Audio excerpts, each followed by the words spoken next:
Wingtip. Good afternoon. It is November 6th, 2023. You're listening to A Little Column A, Little Column B, hosted by Will Levinos and co-hosted by Zach Bishop. How are we doing today, buddy? What is going on, Will? Another big weekend of football. Should have another one on the way. And Shake Shack would like there to be just maybe a little extra wrinkle. They got a promo going that if an NFL player does the chicken dance for their touchdown celebration, they're going to give away free chicken sandwiches to people. Is that all? Are you hoping that someone does it? I like chicken sandwiches. Free chicken sandwiches, I think, sound better. Is it Shake Shack like a burger place? Are they just trying to push do they not sell any chicken and this is how they're trying to promote this? I've only been to Shake Shack, I think, twice, and it definitely in my head is a burger place, but I know, in general, it's called Burger King, but, they have chicken, and McDonald's, all the places probably have it, so I'm wondering if it was kind of lagging in sales, and just like both of us were like, oh, I didn't realize they had chicken. This is the guy hasn't even done the chicken dance yet, and we're already going, hey, is this an option if I want a chicken sandwich? Well, I'm not sure about your area or any of the listeners' locations, but I definitely don't have a Shake Shack in my nearby area. So anytime I go, I feel like I'm forced to prioritize getting what they're more or less known for, and I think see the burger as the commercial of all this. That being said, if the chicken dance happens and I can try a chicken sandwich at the same time, I mean, what's the harm in that? That sounds good. I just wonder if this is suddenly going to be you sample it and then it just gets tagged on your order and it's like, oh my god, it worked. We just needed the people to try it. Anytime a fast food place is giving away free stuff, this is not out of the ordinary, but to ahead of time, you just instigating, like they're instigating. I would like more companies to do this. Hey, if you make a snow angel on the field, it's gonna be free Christmas trees for everybody. Just get crazy with it. Free Christmas trees. I was trying to think of a product or anything really that I could give away that wasn't as wild and ridiculous. You can't give away, you can't give up like a stand-up paddleboard or something like a really expensive value. It has to be, somewhat affordable. Is there any item that you would want? Like what could we affiliate with all this? Like, what's the dance we can make up to get free blank? I think you can't go much further than, fast food sandwiches, where for them, costs cents to make, and then you're charging $5-ish. I'm going to guess maybe a little more, maybe a little less.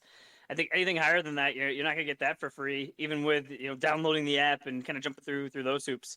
So nothing immediately jumps to mind.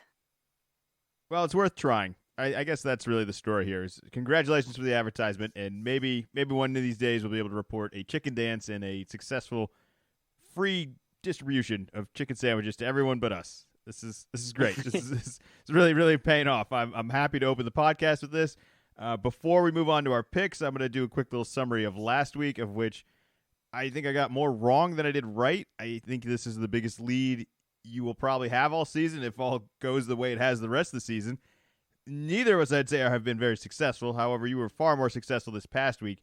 Any secrets to share? Any advice? What went wrong last week for me so much? Like we're going to get into some of the games as we go through the picks, but man, some wild card new quarterbacks. I don't know if that's entirely what I have to blame, and maybe some of these Monday picks with some trades and some new guys starting by the end of Sunday here, that might be a little bit to blame. But what do you got for me going forward here? Because you seem to have figured it out. Nate continues to dominate.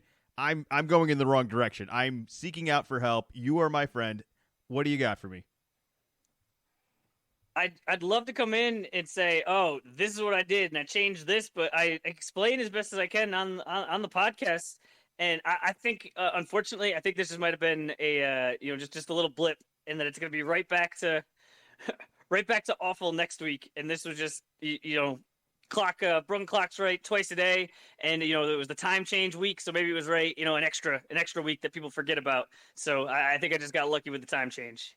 Well, speaking of the time change, we did have a London game this week, and it wasn't the usual London-Jacksonville Jaguars versus blank. It was the Kansas City Chiefs versus the Miami Dolphins. Bright and early, kicking off with some good offense, or at least you would think so. Do you know why the game was way better? Because there was better teams? Well, it's better teams, but it wasn't in London. It was in Germany, And the Germans, apparently, this is what I'm hearing, they like football a whole lot more than the English people do. So that's why England, and hey, yeah, we're coming to London, and you get the Jaguars pretty much every time. But then if it's Germany, Germany's getting this premier matchup that it would just be in prime time anywhere else. And next week are getting the Patriots, which this year are not very good, but they're still a definitely a big name and a draw off of yesteryear. But yes, it had to do with it being in a different country, even though it was at the same time as the London games. It's they that there's supposedly more fans in Germany of the NFL, and that's why this was a legitimate like, oh yeah, I would definitely go to this. I actually thought it was a great crowd and a great looking stadium. I think the ball might have hit off the jumbotron once. I think that's always a bizarre thing if you play at, I assume, a soccer stadium, where it's like, why would the ball ever go that high in the air? And like in football, the kickoff does go that high in the air. Little weird quirks here. Not as weird as the actual game here, where we have 21 unanswered points followed by 14 unanswered points. It's a dominating Kansas City first half, who goes up 21-0, and then in the second half they don't score at all, and Miami scores 14-0, and it's a little back and forth. I think the score reflects a little closer of a game than it actually was. But are we supposed to buy into the first half or the second half? I mean, if this game was a little bit longer, do we see Miami come back entirely here, or was this just Kansas City running away with an early lead and not really doing much after? I'm not sure what to take away from these foreign games in the bizarre locations, but these are two very good football teams that we are going to see in the playoffs playing each other and honestly looking really good and looking really bad in the same game. Kansas City gets the W here, but are you concerned at all with Miami not scoring? And then, some of the gimmicks, it seemed like they weren't as reliable on a comeback like this in the second half. I'm worried about Miami. Are you? Yes, I'm worried about Miami. If you, and I think if you do this with what I'm about to do with any team, you can really start to pick apart any of them. But the Dolphins, all of their wins are against sub 500 teams, and all of their losses are above 500 teams. And just something to keep an eye on. We're just about halfway through the season, so some of it could be, when are you playing teams? How many opportunities did you have to play these teams? There's could be other circumstances, but just wondering if McDaniel is running these motions, and it seems like there's a lot of stuff going on, and that works against maybe an undisciplined team or a team that is not quite at the level. But once you get to a certain threshold, the teams that are above that, you do all the motion, you do all of the extraneous things, I'm going to call it, and it doesn't phase them, and that's so you can't rise to that next level. Well, they're both going to be on a bye this week. That's kind of why I wanted to open it, because they're not going to be in any of our picks. But a fun game for Germany. I can't say that this week will be as rewarding, but these are two real teams going out over there. So I hope they enjoyed it. I thought the crowd was great, and we'll see how I much. think if it wasn't at 9:30 in the morning, which is a dead giveaway that it's somewhere else, if you're just listening to the sound, especially in that fourth quarter when it was really, hey, Chiefs really, the defense has really got a hold here. That Chiefs crowd was loud. They had the whole the chop going. You could hear it, and through the TV. I was very impressed at how they traveled. Well, fun stuff. All right, unfortunately, our first game of our picks here, Week 10, not so fun stuff. It is going to be the 1-7 Carolina Panthers at the 2-7 Chicago Bears, both coming off a loss last week. Neither of them to any opponent to be bragging about. The Panthers lost to Indy, and the Bears lost to the Saints. I somebody has to win this game, right? And I guess they're both at this point tanking. I think the Bears look a little friskier, and I'm just gonna go with them at home. What are you supposed to add to all this? Like these are the picks I keep getting wrong when it's like, all right, bad team versus bad team. Neither of these teams should win, but I have to pick someone. Going with the Bears. Do you have a reason other than anything? I can't even give you one. What do you got? It doesn't make any sense. I kind of like how Badgett's out there. He just kind of has a little bit of just a little bit of a swagger going. He's not killing it, by any stretch, but he doesn't look terrified out there, and got some throws. But I'm gonna go with the Panthers, and the main reason is that Chicago has the Panthers pick, so it's kind of weird because then it's like, well, if like Chicago can like not lose in this situation, even like by losing, that's good. But I think the Panthers, they really have no reason to lose, so I think they're going to give a little bit of a better effort, and it's just really a toss up of two crappy teams playing on Thursday. Thank goodness that there's going to be college basketball and a ton of NBA games to actually not a ton of NBA games to watch. There'll be two NBA games to watch, but I think they're both are going to be better than this one. Yes, you can skip the Thursday. You don't worry about that. Find something else to do this Thursday. I would not. I don't even think there's fantasy implications with this game. What players? Who would you be starting? I mean, we already are scared off of every Thursday game where it ends up being a 7-7 game and nobody scores any points, and there's no time to prepare, and there's a whole infinite amount of reasons why you don't want to bet on a Thursday game to begin with, and then you throw two bad teams in there.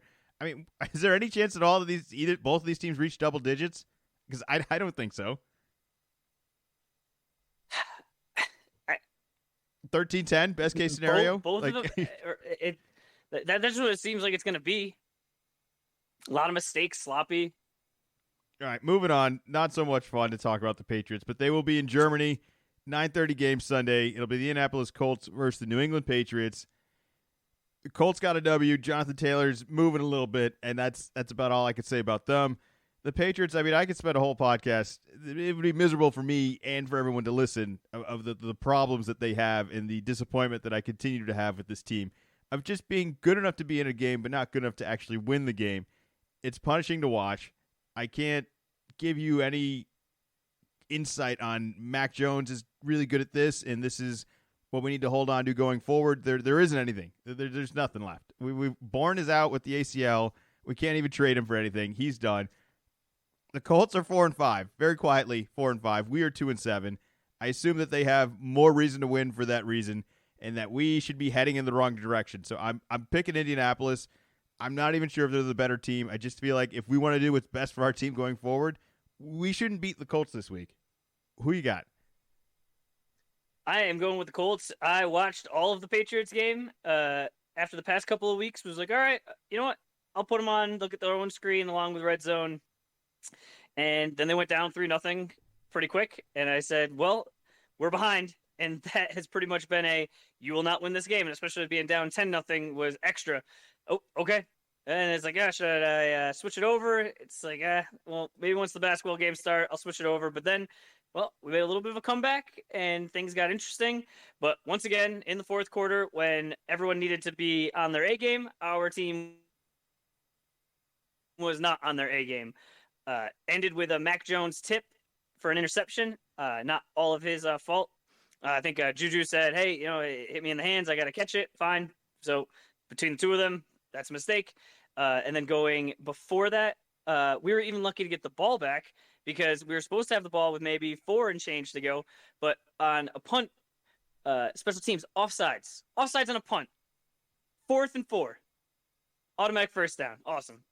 And I think that was in between. I can't remember that capped off or that was in between 3 special teams penalties, and it might have even been 4, and 2 of them were on the same play. So I think one of them was on that offsides. There was also holding when the Colts, or not the Colts, sorry, where the Commanders were. It was a fair catch, so you held on a fair catch, so not good, and wasn't even going to help. And then, unbeknownst at that point, there was already offsides. So multiple penalties, not even smart, or like, if you'd gotten away with this, it would have been worth it. Nope, wouldn't even been worth it. I just want to reiterate. Very frustrating, very sloppy. Reiterate, they are punting. This is the equivalent to surrendering in football. This team has surrendered to us, right? We're going to get the ball back to line up offsides, to then wave for a fair catch, and then somebody doesn't notice that they've waved for a fair catch, and someone else blocks or holds or does something that doesn't matter because the play's over. We waved for a fair catch. You are making contact with another player for no reason. And I know it's hard to get your head up for all that. It just seemed like these are problems we didn't always used to have that we are now having that just make so many of them. Make it so much harder to win. Continual every game. That's not even the worst play of the game. I thought the worst play of the game, I think it's the first quarter. We go for it. I think it's 4th and 3. We're almost in the red zone, maybe in the red zone. I want to say 25-ish. I thought we were a little farther back. Oh, I was thinking we were more like at the 40. All right, maybe we're out of field goal range. I think if we were at the 25 or right outside the red zone, then it would have been a kick. I think it was right at the. Ooh, this is a pretty far kick, and it was only 3 yards. But continue. Sorry to interrupt. It's not no. It's this is worth interrupting. We shouldn't be even talking about this. It was just a really miserable 4th and 3 attempt that Mac floats this pass that no one has any chance to catch, and it's just like, well, why are we 20 yards? Why are we even going 28, for it? 25 yards upfield? Why? Where it's all we needed was 3 yards to keep this drive going. That's it. Why are we even going for it then? If that's our execution.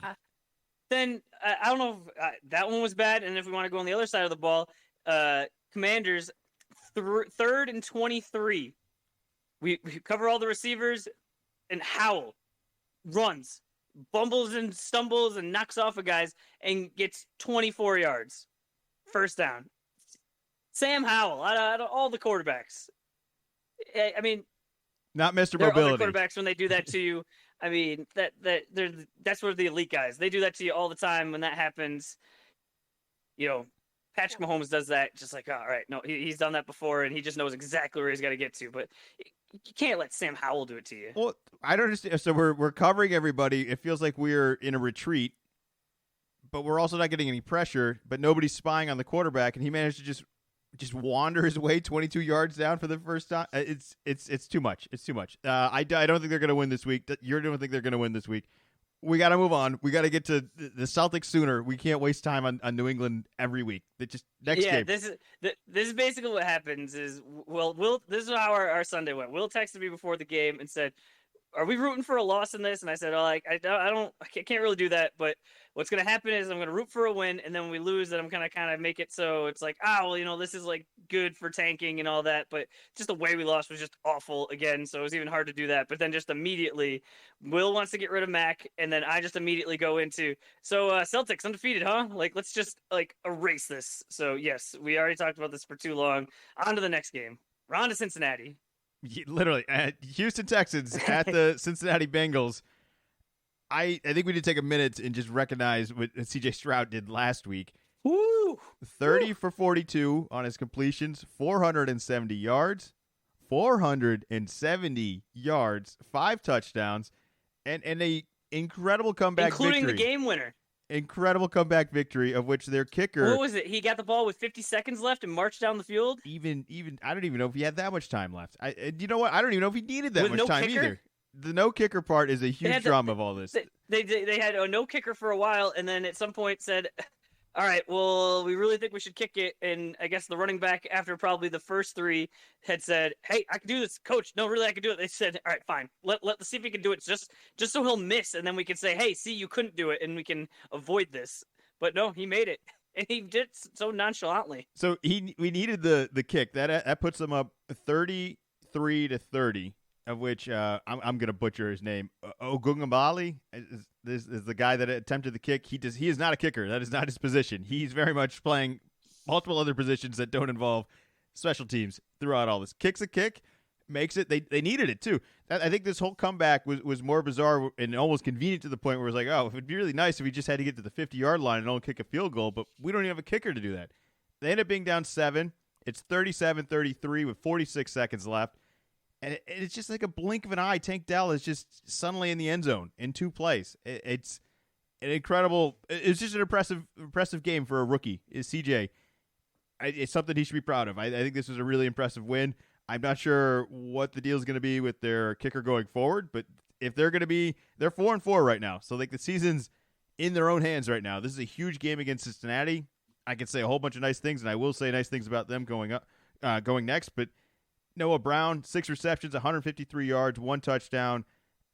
Dalton Schultz, 10 receptions, 130 yards, 1 touchdown. And then Tank Dell, 6 receptions, 114 yards, and 2 touchdowns. I mean, tons and tons of yardage. Big play. When we talk about the Patriots just struggling to score 17 points, and you hear of a rookie who scored 39 and got a touchdown with 46 seconds left with, not the greatest of weapons, not the greatest of coaching, and just getting the job done. It's a very, very impressive week. I think that they should be really happy that they have CJ going forward.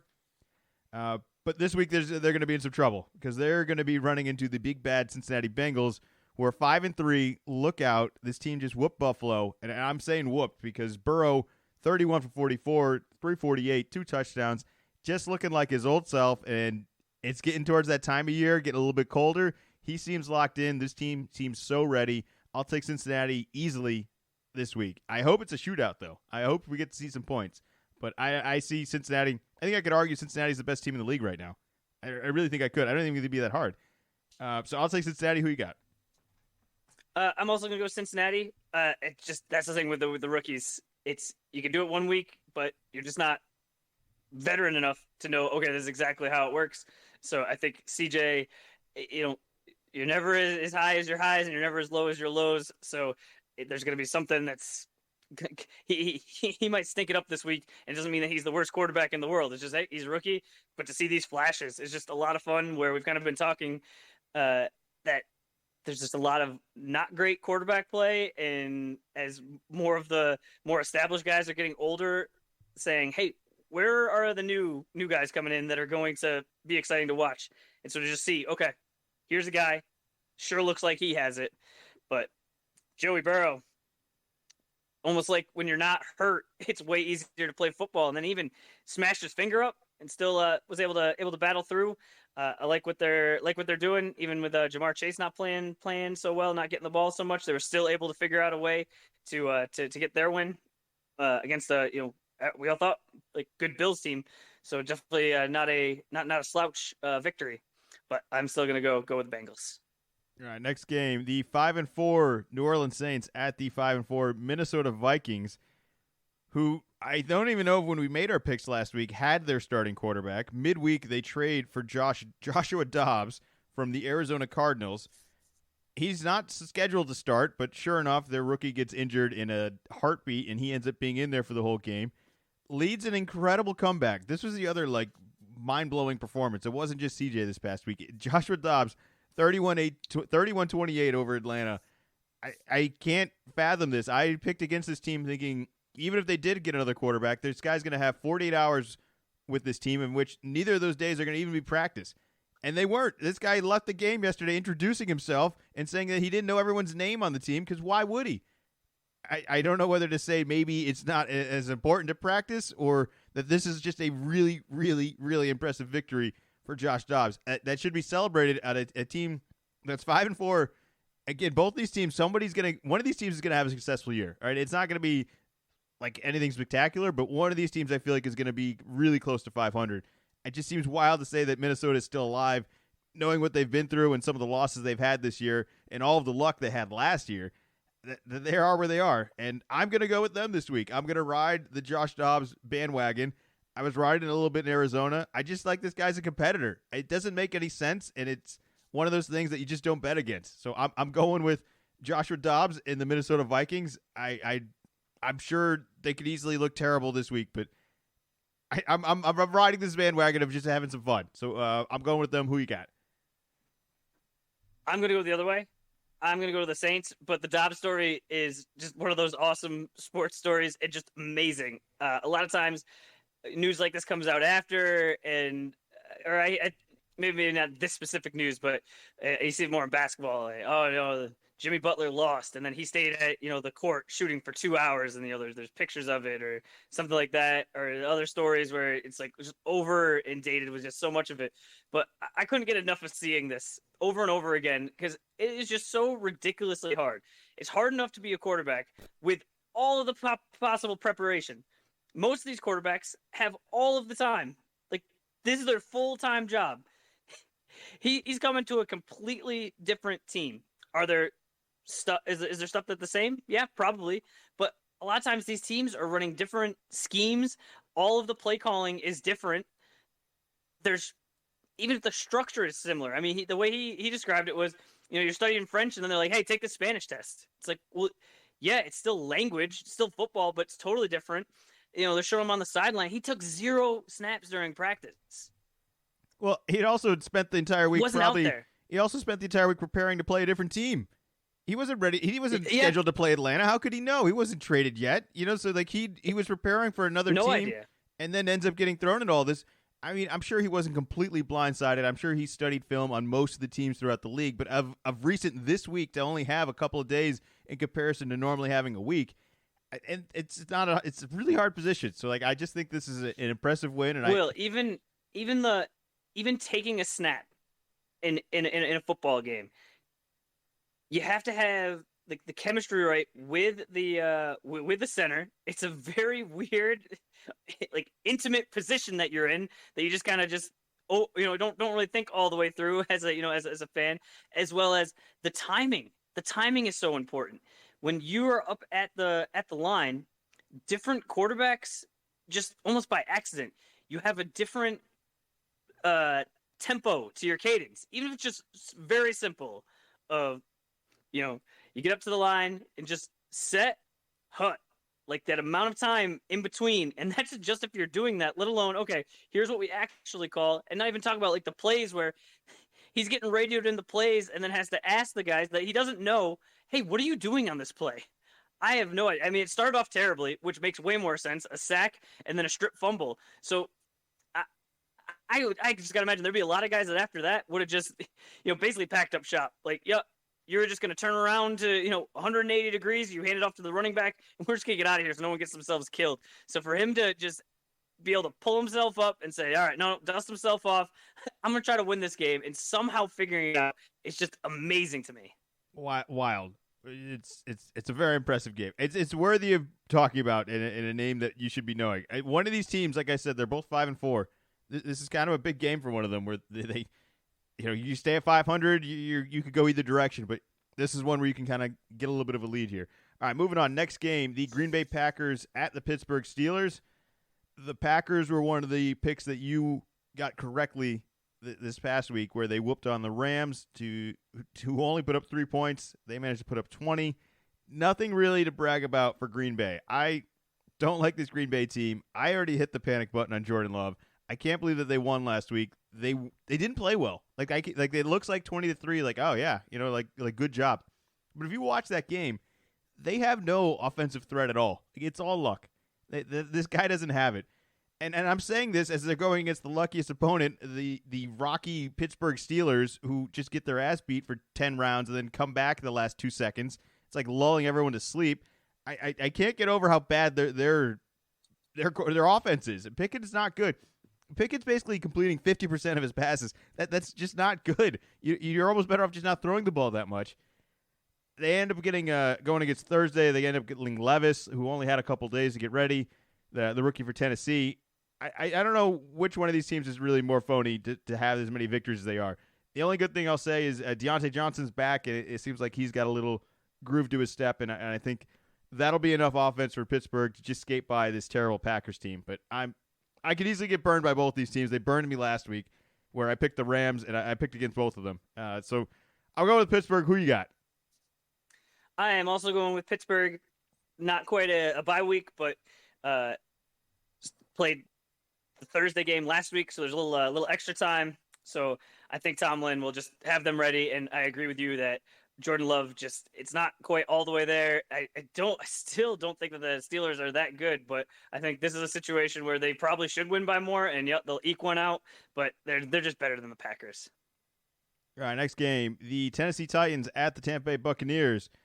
Both going through some pretty tough losses this past week. Will Levis, not his greatest game. What I will say is he got a lot of people involved. I didn't hear too many people talking about this, and I don't know if it means a whole lot, but he did complete the ball to 8 different players. A lot of them had more than one catch as well. I think only one of them had one catch. So spreading the ball out, I guess that's kind of good. You obviously want to get your targets to your best receivers, but if you can't, the next best option is you work it around to whoever's open. Now Tampa Bay, I just wrote not bad and not great because it really wasn't bad, but it really wasn't that great. I thought Rachaad White had a pretty good game. I thought Baker was hot and cold. He made some really good plays, and then he didn't make them when they really needed it. He still managed to put up a bunch of points, so I'm not sure if Tennessee is going to be able to score with them, and I want to go with Tampa Bay. Is Tampa trying to win this year or not? Like, I know they're trying to, but what is the real direction of Tampa Bay's future here? I think Tennessee is a little bit more excited with Levis to have more of a positive future, and I think they're going to try and go out there and win. So I'm going to go with the Tennessee Titans on the road and just hope that Levis is a little bit more like his first debut than he was this past week. Who you going with? You rolling with Baker again? Give me Tampa Bay. Give me them at home. Give me Baker being the veteran.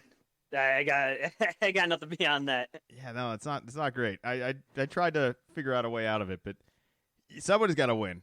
All right, next game, two teams coming off a bye, the San Francisco 49ers at the Jacksonville Jaguars. I'm just picking the Niners. Everyone wants the Jacksonville Jaguars, who are 6-2, to be represented as a 6-2 record with some of these other teams, and I just don't think they are. I don't. I think this is going to be a real size up. If they want to be talked about, they got to take care of business this week. I don't think they will. I think the Niners needed this bye week as much as any other team, and they will be recovered and ready to dominate Jacksonville. I'm going to lock in the San Francisco 49ers. Lock it in over Jacksonville. Who you got? I'm going with the Jaguars. So excellent. You're locking it in. I feel even better about my pick. I think the 49ers, I think the break's going to help them, but I think this is a much closer game than people would have thought a few weeks ago. And so just trying to switch things up. I got a feeling 49ers aren't quite all the way back. West Coast coming in, having to come east.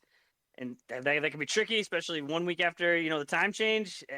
Might be some sleepy 49ers. So, yep, I'm going to go with Jacksonville. Next game, Cleveland Browns at the Baltimore Ravens. Cleveland winning 27-0 over Arizona. A Deshaun Watson victory, something we haven't got to say a whole lot. He did play the whole game. I don't really want to talk about him anymore. I'm so frustrated with the hot and cold fantasy thing. He just seems to burn me every week regardless, as well as that team. Defensively, it's like, oh my God, this is incredible. And then there's other weeks was like, wait, how is that same defense giving up what they gave up? They showed up this week, take care of a team they should have beat. All that being said, I thought Lamar Jackson played one of his best games this past weekend. The numbers might not reflect it, but I thought the efficiency was just incredible. Everything they needed to beat Seattle, they put up 37 points to their 3. It's just an easy, simple game. Just find the open guy, throw it to him. Don't do anything too crazy. Hand off the ball at the goal line and just take care of business. I thought this was a spectacular game by Lamar. I'm much more excited to see how he plays going forward. I'm sure you'll still get your fantasy bump for all those guys that were a little bummed out not getting a touchdown. But if you watch this eye test, this was a really good game for Lamar. I think he'll be very good this week, and I'll take Baltimore at home. Who you got? I'm also going to go with the Ravens. You mentioned that the Bengals might be the best team. I'm wondering if maybe Lamar Jackson and the Ravens are the best team. That AFC North, if the season ended right now, they'd all be in the playoffs, which is pretty impressive. So I'm sure they're going to kind of eat each other a little bit as they keep having to play each other. But agree with you that I thought Lamar played well, despite not really putting up the fantasy stats, but just the team overall. It just got the job done, and I think they can take care of the Browns at home. All right, less fun game. 4-5 Atlanta Falcons at the 1-8 Arizona Cardinals. Someone's got to win. This Atlanta team, I don't know if they're just destined for misery of a whole bunch of close games that they either luck out or don't luck out in. I guess they're the better team. They got 4 wins to the other team's 1. I'm going to go with Atlanta on the road. I have no other reason other than that. Who you got? I'm going with the Falcons. The Cardinals are legitimately not good. The Falcons are just kind of not good. If the Falcons can't beat the Cardinals, I think Arthur Smith's seat is going to get awfully warm. Where you got 2 first round picks that are playing less than your other guys, and I think it's just going to make it real easy to say, hey, yeah, you have the talent, you are not using it. We don't know why, and we're gonna get somebody else that will use this talent. Why are we drafting Bijan in the first round? Why are we drafting Pitts in the first round? I'm not even going to do it. You could have so many other positions that could be helping your team in infinite amounts of ways. Just have those picks just sit in the sideline, and not even. I mean, Algier had a good game. I'll give you that. What is it? Jonnu Smith had a good game. I'll give you that, but. That's not helping your team going forward. Going forward, these guys have to get better. They have to get to run. They have to play. You're not a championship contender. You're a developing team. You have to develop the talent.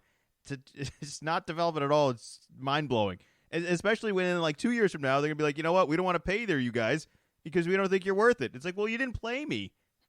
So like what are we doing here? It just seems like a waste for everybody. It's not headed in the right direction. All right, next game, Detroit Lions at the Los Angeles Chargers. Detroit coming off a bye. Chargers got the Monday Night Football game against the Jets tonight.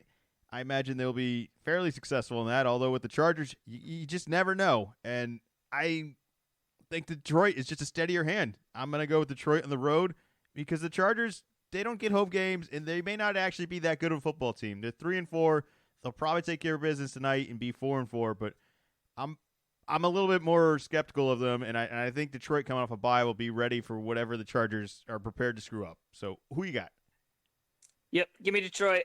I don't pick the Chargers in games unless they're playing somebody really bad. All right, next game, New York Giants at the Dallas Cowboys. Cowboys almost getting the job done. A very good game against Philadelphia. I thought Lamb had a spectacular game. Dak doing some stuff here and there. I mean, you could nitpick on a couple weird calls. There's a couple things that they probably could have done differently, but at the end of the day, I think Philly's a pretty good team. I think Dallas is a pretty good team. This was a pretty good game. Someone's got to win. I think if that game they play 10 times, it's they may split them 5-5. I wouldn't be holding my head down for Dallas at all. But the good news is they get the Giants this week, and you have to take care of business this week. I think Dallas is a lock to win. If you don't get this one done, I don't know how to sympathize for you because I think there's a lot of talent in this team that somehow doesn't always get put together properly. And you got to win this week. Who you got? Giants got destroyed by the Raiders. Not just any team, the Raiders. So I'm going to go with the Cowboys, and then you can lock it in. This is my lock of the week. All right, next game, Washington Commanders at the Seattle Seahawks. Seahawks having a pretty rough game last week, getting whooped by Baltimore. I imagine they're going to have a bit of a bounce back. I think this will be a high-scoring game. If you have some fantasy implications, I would be playing guys on both these rosters. I think this will end up being a higher-scoring game. I think Seattle's got a steadier offense. I know Howell is hot and cold. If he's going to be rushing for 23-yard third and 23s and getting them successfully, I think it'll be pretty hard to beat. But I don't think he'll do that because they're not playing the Patriots. I'll take Seattle at home. Big bounce back for them. Hopefully Geno plays a little bit better. Who you got? I am also going to go with Seattle. Commanders are going to have to go against a team with some actual talent and, just not cupcakes they can just run all over. So, yeah, give me Geno and, see if he can play a little better than he did this week. All right, next game, New York Jets at the Las Vegas Raiders. Raiders, as you said, very successful this past week, 30-6 against the New York Giants. Jets playing Monday Night Football against the Chargers. I think the Jets' defense is good enough to win this game. I know the Raiders put up points against the Giants, so that's just the difference between the Giants and the Jets. Is the Jets actually have a good defense, and they will be better. I wanna give Antonio Pierce a shout out for being the new coach for the Raiders. They cleaned house over there. No more GM, no more head coach, and they had a good week. I want to see one more week. I feel like if they take care of business this week against the Jets, that I will be leaning a little bit more to them. But I'm still a little skeptical. I'm not sure if that team's as good as it needed to be, and I just think the Jets can win a sloppy game if it's going to be 9-6 and they just have a steadier defense. So I'll take the Jets on the road, but I'd keep an eye on this Raiders team. They're 4-5. There were higher expectations going into the year, and who knows where they end up with the new coach and maybe a little energy boost here. Who you got? I'm going to go with the Jets. I'm in a similar spot where I think we see this sometimes where it sure seems like the McDaniels was not well liked. And so when the new guy comes in, there's a little bit of a pop, but there's a reason that the first coach wasn't doing so hot because just the team just doesn't quite have it. So I don't expect them to go on any sort of run, even though it's just, not like the Jets are unbeatable. But I had a question for you when I, heard the news that, GM, coach, and coordinator. Would you feel better or worse if you were fired in a group rather than being fired solo? I mean, it's never going to feel good to be fired. I suppose it's just you pick between bad and worse, but I think I would rather be fired with the group. I think I'd have a hard time if I was an assistant taking over. Because I recognize that I certainly wanted to be a head coach, but I've signed up for the assistant position. And when the vacancy for the head thing opens up, I think you should almost ride with the ship sometimes. And there's certainly great opportunities. This is a great way to get an opportunity for head coaching. It's not something that anyone can kind of walk in and do. So I understand walking away from that opportunity, but I'd like to think that you're a united team. You're a united coaching team as well. So I think going down as a group is fine. What I didn't think was so fine is that Devontae Adams had asked for a trade, and the regime that just all got fired said no, and then the trade deadline ended, and then they were like, okay, cool, I guess you're just stuck here. I didn't think that was cool. I think that was just... Well, and they said Well, don't worry. We'll new regime. We'll get you the ball, and then more than last week, but not so much of it. It's like, well, if the team the other team knows, hey, this guy wants to get fed, and already he's good. Like he's already got like a ton of attention. So it's a tough spot to be in. I just thought that wasn't the right way to treat that player essentially, because then he's trying to better his situation. He's opening a line of communication. He isn't just saying get rid of me. He's trying to say, hey, we gotta do something about it. And then they're doing something about it. It was like, yeah, we'll just get rid of everyone else, and we'll basically throw out this whole year, because you can't just get rid of everyone and assume the rest of the year is going to get better. Because there's no. Yeah, how are you supposed to focus on other people's jobs when your job is very much at stake? You can't do the Josh Jobs 48 hours preparation and just assume this team's going to be better. All these other teams have had the same guys for years, and not even the same coordinators and all that. Just the cohesion is hard to get. But they won last week. I would hold on to that victory, and just like I said, if they turn around this week, I think it'll be worth talking about. But we got to free Devontae, man, or we got to get him a quarterback, or Garoppolo's got to be healthy. So something has to change over there, much more than just the coaching regime. It needs quarterbacks, something. Where does McDaniels end up? I feel confident saying he'll never be a head coach again. I think he easily could be a coordinator for just about any team, and I think most teams would certainly contemplate all that. I don't want him back in New England, though. Do you? I'm not like waiting in open arms for all that. It seems like he was very much a Brady guy, and that was great for then. It hasn't been so great without Brady, though, right? Like it's really only worked then. I think he has talent, but I think we're realizing that probably a lot of other franchises realize is that, hey, you actually need a quarterback that's good, combined with an offensive coordinator that's good to really make the magic. Where when you don't have one or the other, it doesn't really matter. You can have the best offensive coordinator, and it's not really going to help you. All right, last game of the week: Denver Broncos at the Buffalo Bills. Denver coming off a bye, and I bet they wish that they were going to have another bye this week, because they're going into Buffalo, who is going to be as angry as ever, and they're going to take out all of their anger on the Denver Broncos. I imagine this won't be the same team that's lost the last couple of weeks here. They're going to wake up, they're going to realize they're 5-4, and that this is kind of slipping from them, and that they have some real problems. But don't worry, Denver's coming to town, fresh off a bye, fresh off some tanking. They're ready. They're ready to lose. So I'm taking Buffalo. They have to win this one. This is another one. If you're a team that is better than the average Bear, you have to win this game. You have to win against bad teams. I'll take Buffalo. Who you got? Yep, give me Buffalo. Still don't know how the Broncos beat the Chiefs. I imagine that Josh Allen will not have the flu. He's got a real bad knack of throwing an interception these days. So if he could just kind of keep that in check, that'll probably be helpful. But I think this is much more of a revenge tune-up sort of game, and the Broncos are going to be, unfortunately, at the receiving end of that.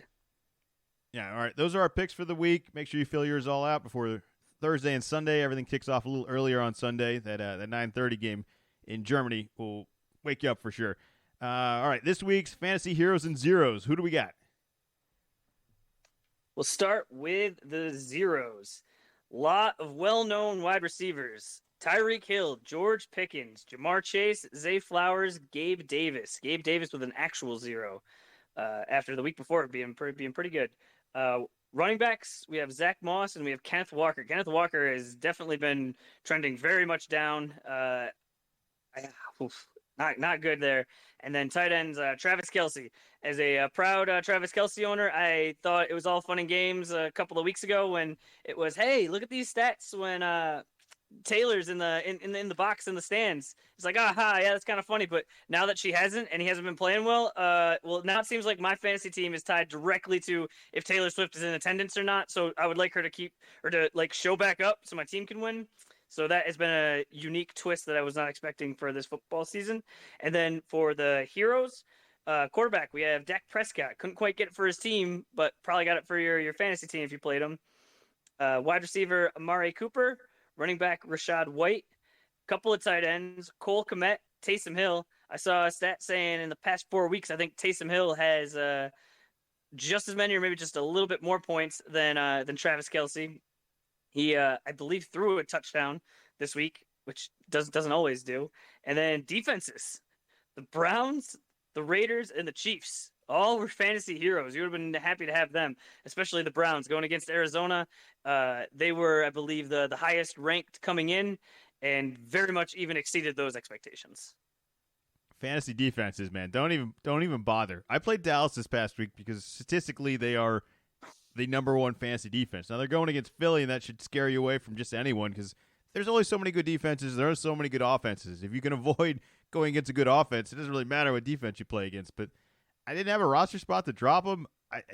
It's not easy. So when you get a big game out of that from a team coming out of nowhere, big bonus there.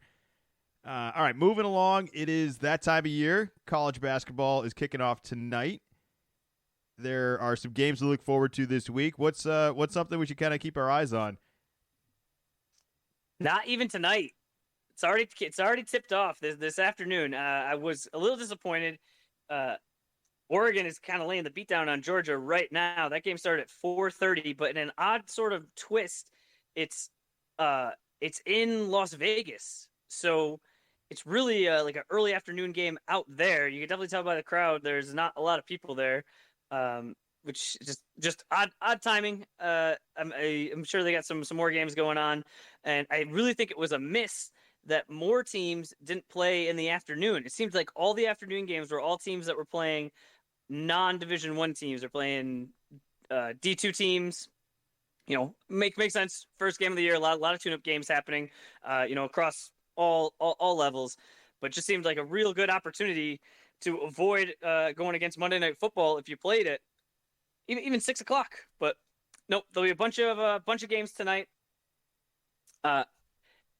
Didn't add any for tonight because I figure anybody listening to this wouldn't be able to see it. But 3 of the premier matchups for this week. The first one tomorrow. Auburn versus Baylor. This is going to be a neutral site. Baylor is ranked. Auburn is not quite yet. They are kind of right on the cusp with a win here. They could probably be ranked next week. But one sort of just general sports wrinkle is tomorrow is Election Day, so there are no NBA games tomorrow. So if you were looking for your little basketball fix, that game is at 9 o'clock Eastern on ESPN.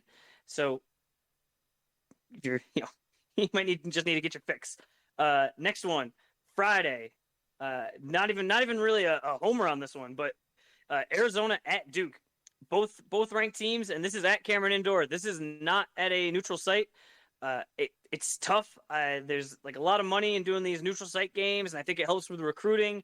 You can go and play where a guy is from and still get him to go to your school, but it's like this is where the students are. This is where they're gonna be the loudest. This is like the hardest environments to play.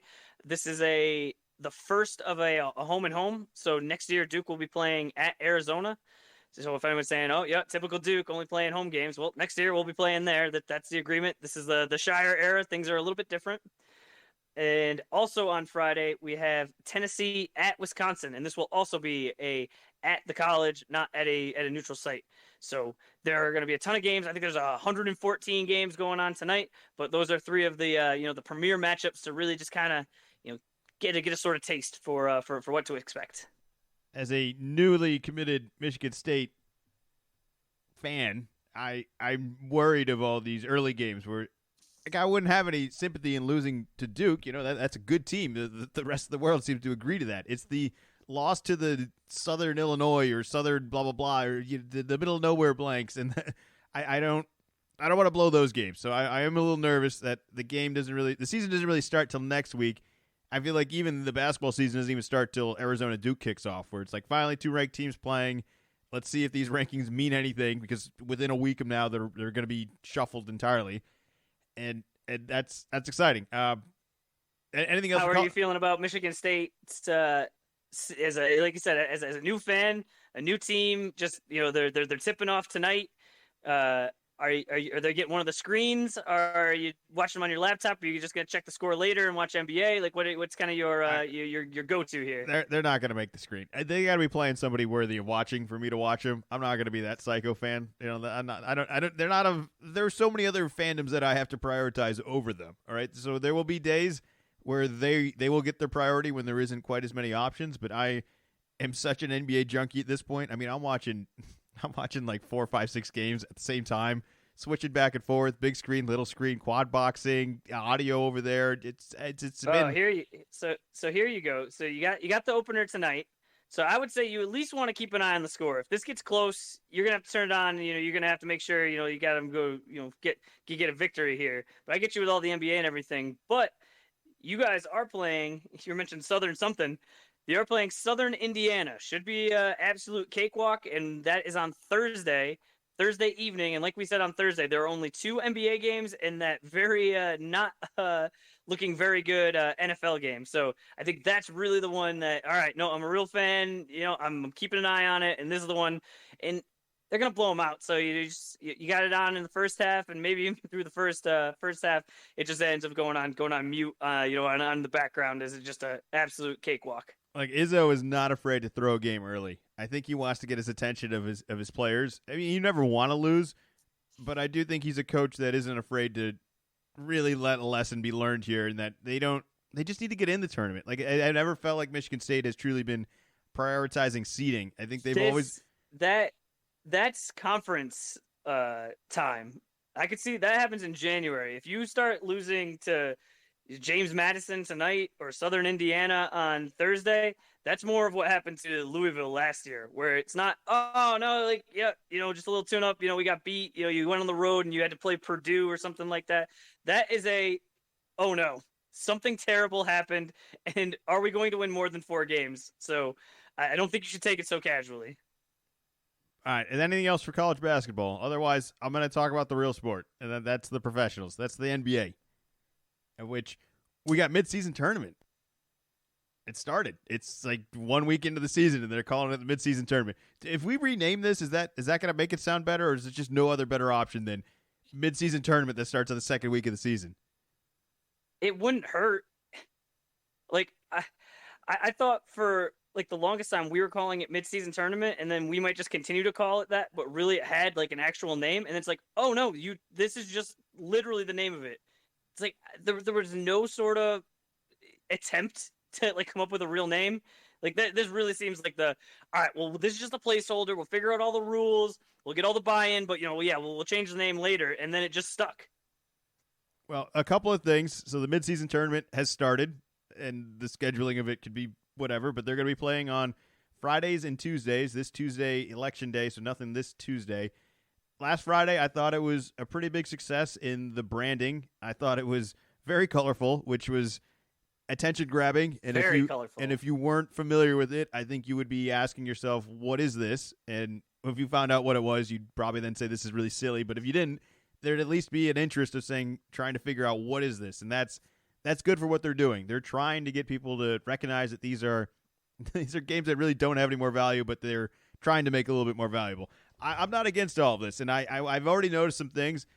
We're going to talk about Wembanyama. I think this is a perfect example of what this tournament can bring, and it's playing the same team more often than you normally would. They're like little mini series, more or less. Like I think Wembanyama playing Phoenix this past week, what was it, two nights in a row, basically. It was maybe one night apart.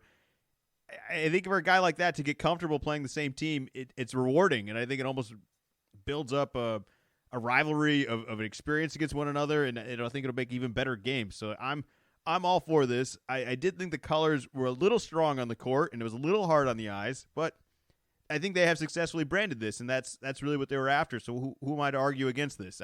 It could have just been a regular old court, and nobody would ever have any idea that these are trying to be any different. And I think they were successful in that. So I'm sure you're going to pick apart the tournament a little bit. You weren't as excited going into it. After day one, how are your thoughts now? I think that the courts were very loud. There was no mistaking. These are tournament games. You turn it on, and I was even prepared that they were going to happen. But anyone that would just flick it through the channels and saw that, I could see them initially go, "Is college basketball start already?" Because these are not. Oh no, these are NBA courts. Oh, okay.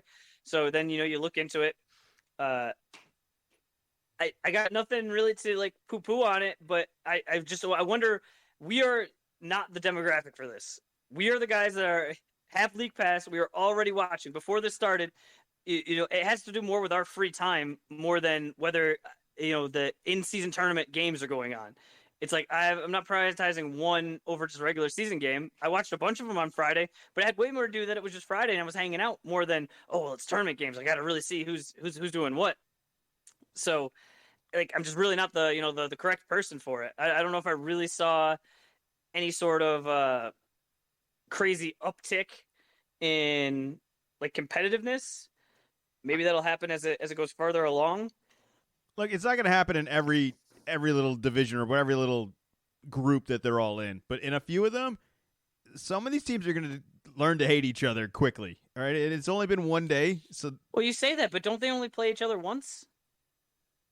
I imagine it'll grow over time. I think they do. They do a Actually, round maybe robin. no. It must be because I think it's five in each group. So you play four. So there's 4 teams to play. So but I think you play 8 times. So I think it's a home and home. So you play each team twice. So yeah, maybe you're right. Maybe that's enough to start a rivalry. But then it's like, well, these are basically the same teams that you play within your division. So like, how much more of a rivalry can the Celtics have with the Knicks than they already do? They played it a little safe with them reflecting more or less the same Atlantic Division that we've played in the past, but they're tweaking with it a little bit. And as you can see, year to year, they can tweak this even more. And I think that's the appealing part about all this, where they are like, you know what, Celtics Knicks, we can't get rid of that. That stays in, but this year we're throwing in, I don't know, the Clippers, something wild, just something that really could never been done before, and now this kind of opens up an opportunity to it. So like, I'm all for it. But this wasn't the only news of the week. There was also an NBA trade. One that we had. We did we talk about this last week? This happened during the week, right? We didn't get to this. Did we get to the James Harden trade? Nope. Well, James Harden was traded. He finally got his way. He went to the Clippers. Him and PJ Tucker. I already have the hot take that I think PJ Tucker is going to play more minutes for the Clippers than James Harden will. The Harden. Oh boy. The Harden. He already did. PJ got traded that day, and he played the fourth quarter in overtime later that night. Like that's who PJ Tucker is. That's not who James Harden is. I'm not excited for anything of any of this. I'm happy that Maxey is getting his shot in Philly, and that seems to be working out just fine. It seems like they got some picks. I don't know if any of them will amount to anything they can do this year to help them this season. And I think that's a hard part about the deal that the Philadelphia 76ers did agree to. And if you're James Harden, the comments of I'm not a system, I am a system, I can't play in a system. Well, I don't even know what it was. It was so stupid and so irrelevant, and just such a desperation of trying to be relevant and trying to be back in the spotlight. I don't like that they've already announced that he's definitely going to start. Whose idea was that? I feel like they finally just got the best Westbrook we've seen in years going on here, and they're just going to mess with that, and that's not volatile at all. It's just also they have so many scorers on this team that who is going to be the role players? Like somebody has to do the screening, the rebounding. Not everyone is just going to be able to dribble and shoot. And the idea that he's going to come in and be their point guard and set up all these guys, I think this is a terrible move. I'm not betting in on it at all. I really think like Harden's going to be out of the league in a year or two, and that's never going to happen. But it just feels like we're getting closer and closer to that actually being a possibility. You have anything else to add here? Like this guy just takes up all of our damn time, and he's not even good enough to do it. Is the reality of it? But what do you got on him? I think this is this puts fans in the seats, and they have the new stadium next year, and so Harden will be under contract. All these guys, and just hey, we're at least gonna have star power. Hopefully, we'll be good because we have these stars, or maybe former stars, maybe a little less shiny stars, but you need to get people to sign up for. Here is I'll sign up for season tickets, and you're not signing up for season tickets because of Nicholas Batum or guys like that. Harden's been around, so he's very, very well known. And I don't know, it seems like maybe he hasn't quite lost all of his shine, but I think that's why they did it. As a Celtics fan, I think it's worse for us because now he's not on the Sixers anymore, and with him not being on the Sixers, them pretty much not really having his replacements, just like a complete zero. They've only lost one game. Like they're off to a pretty good start, And I think it's really going to help the Sixers out where when they get asked questions after games, they're going to be about the basketball game they played in and not, hey, what are your feelings about James Harden? What do you think about what he's doing? Like, I just know whenever this kind of thing happens in sports, it's just, hey, yes, we are on the same team. No, we are not best friends. No, we do not talk all of the time. I have no idea what his thought process is. Like, all I do is I work with him. Like, do you know what your coworker's up to? Do you want to get asked a ton of questions about it? No, I just want to play basketball. So I think the Sixers, I don't know what they're going to do to actually like take these pieces and turn them into a star. I think that's going to be very hard, but Morey's really good, and I just wonder if kind of getting this obsession, infatuation, whatever you want to call it, with Harden, if he can kind of go back to what he was doing on the Rockets earlier on, where it was making these smaller, you hitting singles and doubles, and not just going for I'm just trying to hit, this grand slam in this very unique spot and need it to work, and just all right, take some cap space here, get a pick here and there, and just a little more small ball it. All right, who won the championship last year? The Denver Nuggets. All right, so James Harden just got added to the Clippers. Does this move help them beat the Denver Nuggets in any way? Like, this is like they got stronger at a strength they didn't need. Like, they already have an infinite of that. What they don't have is anyone to play defense, anyone to make corner threes, anyone to move without the ball, anyone to cut, screen, pat. Like, no. You know what they did add? Harden has been relatively durable. When he's been on these other teams, some of the reasons that it's been an issue is because the other guys have gotten hurt, among many other things. But he has kind of been the one that has been, all right, yeah, I'm playing. So that has been an issue for the Clippers. So is it, all right, well, Harden's in here. So when Kawhi isn't playing for 2 weeks and Paul George is out, and you're saying, well, it's a duplicate strength. Actually, these guys are hurt a lot. We actually do need a redundancy system. Look, I don't wish injury upon him, but I think it'll be really easy to never root for James Harden ever. And he's done nothing to change my mind at all. And if anything to this, it's just a big stink on him that's just getting smeared all over the Clippers. And sell your tickets. I'm sure they're going to have some great regular season moments. I just imagine you're trying to sell regular season tickets. You're not trying to sell playoff tickets because this isn't a move that really makes you any better in the playoffs. And if I eat my words in a couple months, so be it. But I think I can strongly say I will not be. I don't see it happening.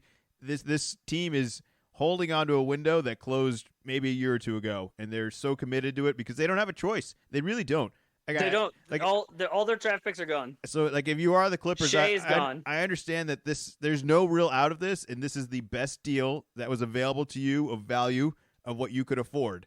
It's similar to Dallas' situation where they got it up with Kyrie and Grant Williams. It wasn't exactly what you wanted to do. If you could have access to everything in any player, I'm sure you would do other options. But what was available to you for the budget you had and the players you had access to, this is no-brainer for the Clippers. I just don't think that this gets them any closer because it just improves the same formula that isn't enough. You need a whole team. You don't just need guys that can put the ball in the hoop. You need more. And maybe Harden's willing to finally sacrifice and do all of that and do a little bit more. But I also wouldn't have touched the volatility of Westbrook. I thought they were getting really good Westbrook out of all this. And if this turns into Laker Westbrook, you're just going to have a problem that you didn't have before. And I don't think this is a true improvement by adding Harden to it.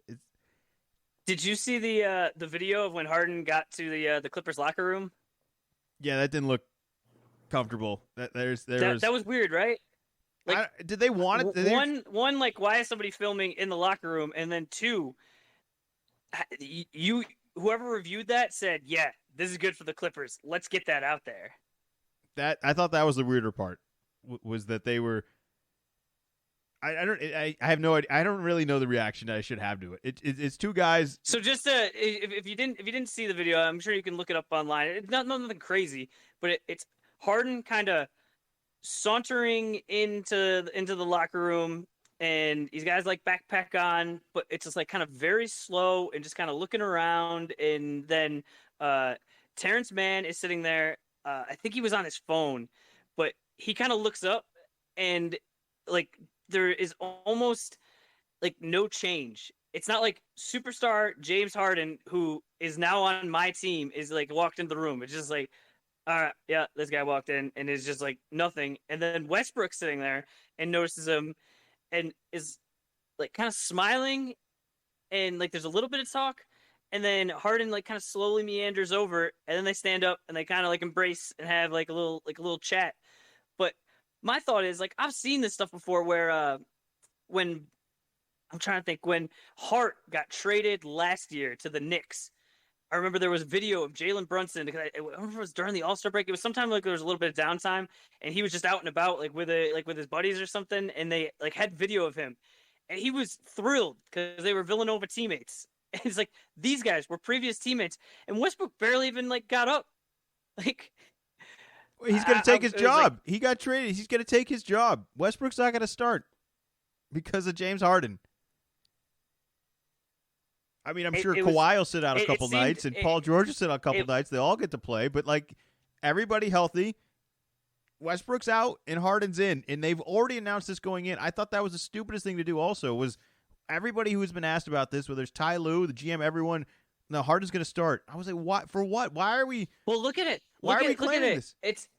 Harden is pretty much like it gets shorter every time he goes someplace. So they're like, well, we got to keep this guy happy. We got to let him know right away, like, hey, yeah, you're starting. Don't worry about that. Like, you're good because this might be the time where it's by the All-Star break that he's already saying, actually, no, this wasn't the place for me. I don't like it. I want to go somewhere else. You have to trade me or I'm not going to play. Like, the half-life just keeps getting shorter and shorter. You have to keep him happy. You just gave up assets for him. I just feel like you broke the Westbrook formula. All right, we've been searching for it ever since he left OKC. It was how can we get this guy to be the wild card that he is, but that has mostly positive vibes to it. And I feel like they figured that out, and it hasn't been easy to figure out. And now they're messing with it. And I feel like they're messing with it before they even saw what the ceiling that Westbrook could be. Because last year in the playoffs, it looked pretty good for a little bit there, and then Kawhi gets hurt, and then it all falls apart. I don't know if they're just planning on one of these guys getting hurt, and they're like, "Well, we'll just have another one ready for him. We'll just have Harden ready." I really think that's part of it. That's insane. That's so like let's spend money on all of this stuff, and if the one breaks, we just have a backup engine. It's like no, why you got Steve Ballmer that's coming from Windows, and so if you have software and you part of your software doesn't work great, what do? Well, you make sure you got the part of your software or a different software that could just come right in and replace that software. So I think that's the plan here. It's like it's a redundancy system. Zach, if you're building a car, you can't have two engines. You need doors, tires, windshield wipers. You can't just have two engines. It doesn't work like that. It just seems like that car would be so fast. Two engines in one car? This car's got 5 engines. Side by side or stacked on top of each other? They have 5 engines and only one ball, only one driver, only one person gets to drive the car at once. All right, they can't all do it at the same time. What are you talking about? What car has more than one driver? I'm saying there's only one ball. I pushed the analogy too far. Right, it wasn't perfect. It's more of this is ridiculous that they're doing this. I can't believe a team is doubling down on something so. It's just such an overcommitment. That's so unnecessary. All right, so just put like a little bow on this because I think we could both just go like, so Harden is going to make his debut tonight against at the Knicks. What are you thinking? I gotta imagine he's going to get booed when he gets announced, but on the road, that's to be expected. But do you think what sort of expectation are you thinking he'll have coming out of that game? He'll have 9 points, 8 assists. And maybe 1 rebound. 3 threes too. 3 threes. No free throws. No 2-point shots. 3 threes. 9 points. 8 assists. 1 rebound in 25 minutes. I don't even know if he'll play that much, but that's my guess. All right. And I think they'll boo him. And I think he'll get booed everywhere. Oh yeah, but he would have gotten booed if he was in Philly. He there's nothing he can do to avoid the booing other than. No. Other than being at a Clipper home game at this point, he's gonna. Which even then, I wouldn't even cross it off. Then, all right, he's a couple bad games away from getting booed by the 10 fans that are at the Clipper game. All right, it's still a possibility. All right, dropping this. Plenty of NBA basketball going forward. Nothing on Tuesday. Are there any other games you're looking forward to this week? Because I got a couple I'd like to talk about. Sure. Once again. It's not intentionally going homer on this, but on Wednesday we have Celtics at Sixers. as of right now, only one loss between them. There's no more Harden. Obviously 7-game series last year in the playoffs, and I think this is going to be a kind of a benchmark game for both teams.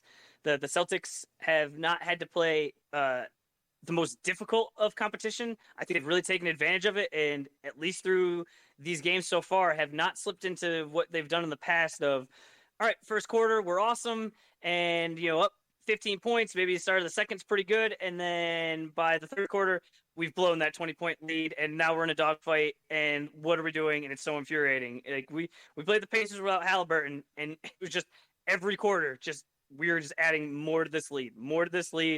Everybody's looking really good. It's just, we have our starters out there. It's just, you can't help off of anybody. Everybody could score. Derek White should be back tonight. So, and like you said, no games on Tuesday. So both these teams coming in should be fresh. Everybody should be ready to go. Obviously, the Sixers, we just talked about the trade, have a little bit of the shakeup. So the team's a little bit different than what we saw in the playoffs. Our team is obviously different than what we saw in the playoffs. So they're the game Wednesday. I'm definitely interested to see. I'm curious to see how we defend Maxey and we defend Embiid, because we have certainly taken the luxury to our offense being very dominant, to our defense not being a priority. We have trouble with fast guards. Which is why I'm or at curious. Least we have. I'm curious to see how it works out. Historically. I'm curious to see. I feel like there's been certain teams that have just punted the center position entirely, and Porzingis has been just towering over guys. And this will be one where it's like, oh wow, there's actually someone my size in the game here on the other team, and not only is he your size, he's the MVP of enormous. last year. So just curious to see how that hits us, because I don't think. I feel like we've actually, despite not having a lot of centers, have been a bigger team against most of these other teams, and here we are running into a team with an actual big guy that you got to think more than once about. So curious about that. That's not the only game I'm looking forward to that night. The Spurs will be at the Knicks, Wemby at the Garden. I just feel like the Garden that's just a fun basketball game. I hope we get a good game out of that. Wemby isn't the only game I'm looking forward to with Wemby. I'm looking forward to him on Friday. We'll be playing the Timberwolves. The Timberwolves with their towers of Gobert. I've got that one. Yeah, that one's on my list with both the height and it's a tournament game. It just means more, Will. It's going to be a big one, as well as Timberwolves have the best defense in the league statistically right now. So I'm curious to see, again, Wemby playing against a team very similar to what I just said about Porzingis. I think there have been teams that have just punted the position. I watched them play Toronto last night, and Scotty Barnes is guarding Wemby, and if he dribbles, he's able to body him a little bit, but if he catches the ball in like that Tim Duncan area, I don't see how Scotty Barnes is supposed to do anything about that when he just turns and shoots over him. Or if you bring the double, he just passes over and there's guys open in the corner and shoot. Like, it just, there's a comfort level that he's getting the more he's playing against these teams, and he's certainly still having games that he's getting picked on and rookie sort of stuff and just getting bodied. Maybe he's not getting calls. But I do think the more he plays teams and the more frequently he plays teams, you can see a comfort level. I mean, those Phoenix games, he scored 38 points that second time, and that was with Booker in that game. Booker didn't even play the first game. I'm impressed. I'm impressed, and he's not the only one. Chet has been killing it as well. Both of these guys have found ways to sneak into the lane and just dunk all over you without you even realizing they were capable of dunking. I think that has caught my attention a little bit more of like, oh wow, there's some bounce in this. When it doesn't necessarily always sky off the ground, but when they get some lift with the length they have, they're just skying over people. It's incredible. There's so much talent out there. I'm so excited to see where Wemby goes. I think we saw the debut during the Summer League, and it wasn't as great, and it's just gotten better day by day. So I have those games listed on here. Another game on Wednesday. This will be after the Boston-Philly game. The Warriors at the Nuggets. The Nuggets just have they're just so easy to watch. It's an easy basketball game to watch. It's all good decisions. It's all good basketball. It's all playing well together. Their defense certainly takes some nights off. I think Minnesota certainly has their ticket. I would love to see more matchups of that. But the Warriors, they have Curry, and Curry and Clay, when they're cooking, it's just like an old song you get to hear over and over again. It never gets old. So I'm looking forward to that. I can't believe how many good games I get to watch every night, though. I may be the only person in the world that feels that way, but I look at these schedules and I'm like, I could pick dozens and dozens of these games. Is there any team that we haven't talked about that you wanted to talk about? The Warriors Nuggets. That was the third one that I also had on my list. So it must be good if 2 out of the 3 games we had the same. This week is just, it's tough with there being no games on Tuesdays. They just get stacked to other games, and you would think, oh well, like obviously the more basketball the better. But when there's 14 games on in one day, it's just it doesn't get extended. It's not like if it's during the week that, oh, well, okay, well, we'll start it earlier and there'll be like lunchtime games and afternoon games. It's like, no. It's just, you got a whole bunch of games starting at 7 and 9 and 10. And just, I feel it's harder to keep up with everything. So, this will be the last time until like the All-Star break. There's kind of, or actually, no, this will be the last time until Christmas Eve when they have the Christmas Eve off. But just, a little more balance. Yesterday was really nice where everything was just staggered, especially integrated with football. I like that. I thought it was easier to keep up with what was going on, as with the bets and fantasy and everything like that. Well, tournament's coming on Friday. Colorful courts coming back. I wonder if we're going to get tired of it. I wonder if we haven't even seen the most ridiculous court yet. I think Indiana is claiming that right now with the very, very bright baby blue in Indiana. Very, very far from Hoosierville, if you ask me. But I'm looking forward to what the other teams do, and the uniforms are all a little different as well. Other news across the NBA, it looked like Steve Kerr is going to be stepping down from the Team USA job. Was this a shock? Was this expected? Do we have a rumor of a replacement? I never know how these are supposed to transition. I think for a long time it was we have Coach K or somebody's just been there forever. We just kind of hang on for that. What's the latest on that? Coach K did it for a while. I think that was a little more unusual. When Popovich did it the last time around, what he did was one World Cup, one Olympics, and it seems like that's what Steve Kerr is going to do. News just came out earlier, so I don't think it's a huge surprise. This just kind of might be what it turns into. It might be easier for coaches to agree to do it if they know, hey, this is a 4-ish year commitment and not a indefinite commitment if they don't want it to be. And so I don't think there's been any rumors on who'd be up next. Do you have anybody in mind?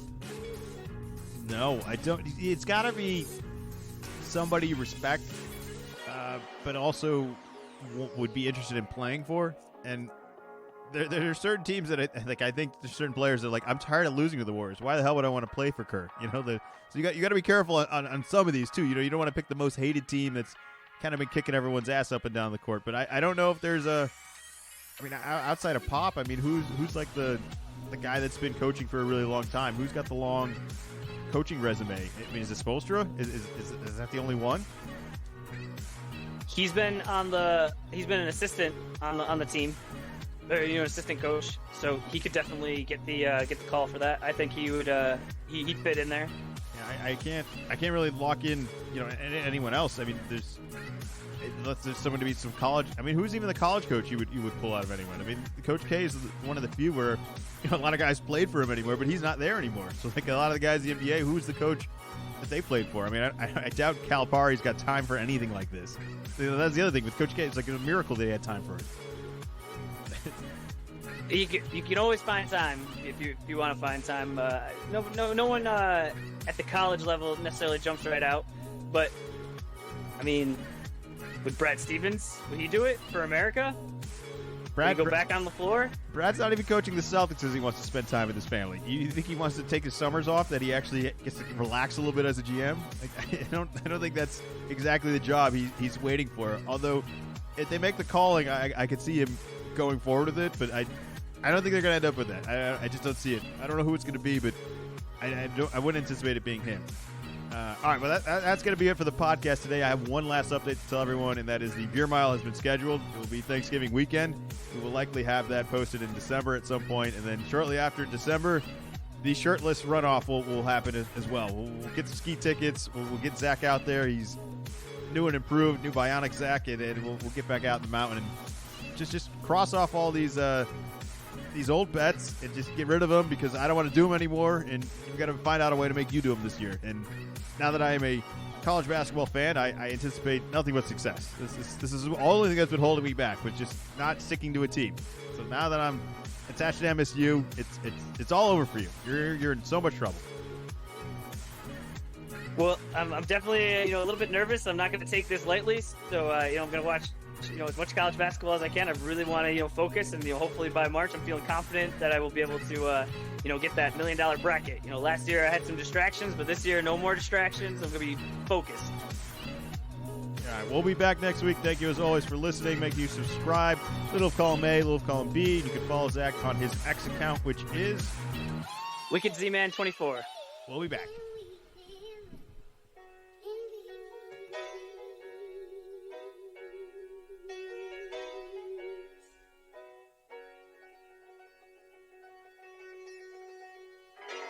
Well, little column A, little column B.